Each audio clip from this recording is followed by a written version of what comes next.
ఇటీవల పూణేలో కూలిపోయిన హెలికాప్టర్ ఏపీ సీఎం చంద్రబాబుకు కేటాయించిందని తెలిసింది. చంద్రబాబు కోసం ముంబై నుండి రప్పిస్తుండగా ఈ ప్రమాదం జరిగింది.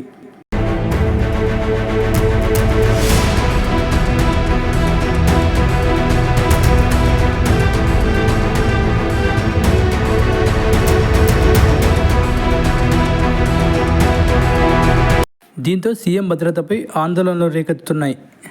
ఏవియేషన్ అధికారులు నిబంధనలకు విరుద్ధంగా 16 ఏళ్ల నాటి హెలికాప్టర్ను కేటాయించడంపై విమర్శలు వెలువెత్తుతున్నాయి. హెలికాప్టర్ సామర్థ్యాన్ని అంచనా వేయడంలో అధికారులు విఫలమయ్యారని ఆరోపణలు వస్తున్నాయి.